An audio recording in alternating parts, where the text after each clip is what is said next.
Picture this. You finally get free time. No work, no obligations, no one needing anything from you. The mythical empty evening has arrived. And then you sit there, scrolling, not because you're having fun, not because TikTok, YouTube, Instagram, Reddit, or whatever digital slot machine you've chosen is giving you deep spiritual nourishment, but because everything else feels like too much effort. Watching a film too long, reading too slow, going for a walk suspiciously wholesome. Playing a game somehow also feels like admin. So instead, you lie there rotating between 5 apps like a depressed casino dealer, waiting for one of them to make you feel alive. And the worst part, you're not even enjoying it. You're just avoiding boredom. But here's the weird thing.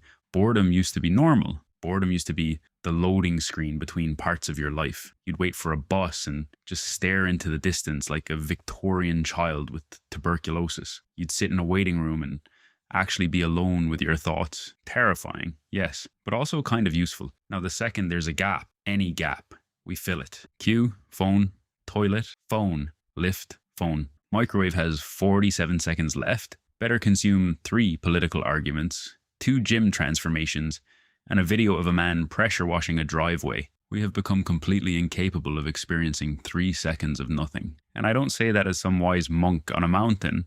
I say that as someone who has absolutely opened my phone to check the time, forgotten to check the time, and somehow ended up watching a video about a raccoon stealing cat food. So what's actually going on? The problem isn't that life has become boring. The problem is that real life is being forced to compete with machines designed to be more stimulating than real life can ever be. Normal life has a terrible user interface.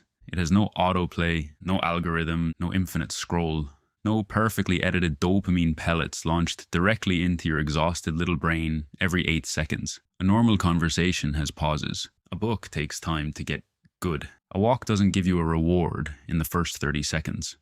Cleaning your room doesn't flash up with level complete and a little loot box containing self-respect. Real life is slow, and the internet is not.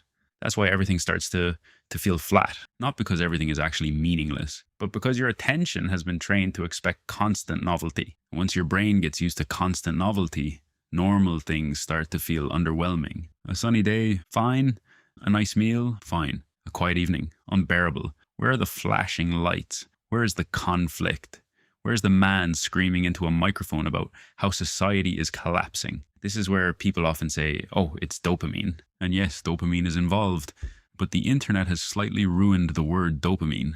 People talk about it now like it's a tiny goblin in your skull pulling a lever every time you eat a biscuit. The simpler version is this. Your brain pays attention to things that feel rewarding, surprising, or urgent. Modern apps are very good at providing all 3. Rewarding enough to keep you there.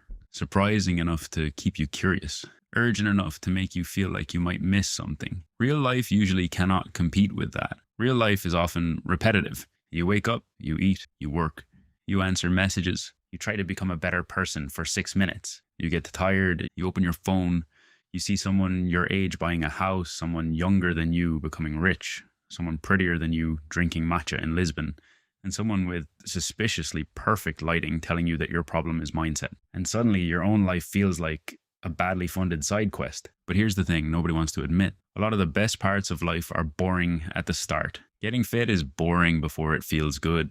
Learning a skill is boring before it becomes impressive. Making videos is boring before the editing starts to click. Building friendships is awkward before it becomes natural. Even resting properly is boring when your brain is used to being constantly entertained. That doesn't mean these things are bad. It means they have an entry fee. And that entry fee is usually discomfort. A little bit of silence, a little bit of patience, a little bit of doing something without immediately being rewarded. That's the bit modern life is training us out of. We've started treating boredom like a malfunction. Like if we're bored for even 10 seconds, something has gone wrong and we need to fix it immediately. Boredom isn't always the enemy. Sometimes boredom is your brain clearing its throat. Sometimes boredom is the space where ideas start. Sometimes boredom is the only reason you finally clean your room, message someone back, go outside, write something, think clearly, or realize, actually, I hate this job and I need a plan. That is inconvenient, obviously, because it means the solution is not very sexy. The solution is not buying a productivity app. The solution is not becoming a monk. The solution is probably not waking up at 5 a.m. and drinking salted mushroom water while journaling about your inner wolf. The solution is learning to tolerate a bit of boredom. Again, not all at once. You do not need to throw your phone into the sea and start churning butter. Just start small. Leave your phone in another room for 10 minutes. Go for a walk without headphones for the first 5 minutes. Watch a film without also checking your phone. Eat a meal without turning it into a multimedia event. Let yourself stand in a queue and just be there. Yes, it will feel weird. Yes, your brain will act like you've abandoned it in the wilderness. It'll be like, excuse me, where is the content? Where are the opinions? Where is the man explaining a conspiracy using a whiteboard? But eventually, real life starts to regain some color. Not instantly, not magically, but slowly. And because when you stop constantly blasting your attention with stimulation, smaller things start to feel noticeable again. Music sounds better, food tastes better.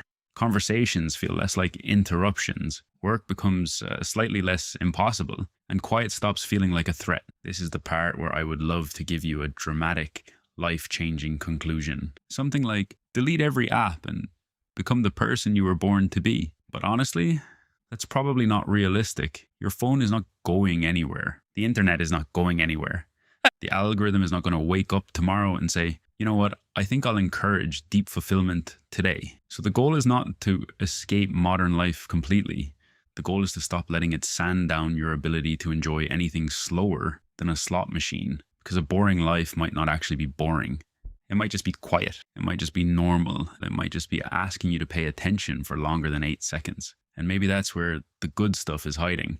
Not in the next video, not in the next scroll, not in the next tiny hit of novelty, but in the awkward, ordinary, slightly uncomfortable space you keep trying to skip. So maybe tonight, when you get that urge to open your phone for no reason, don't make some grand spiritual promise. Just wait 10 seconds. That's it, 10 seconds. Let the boredom arrive. Let it be annoying.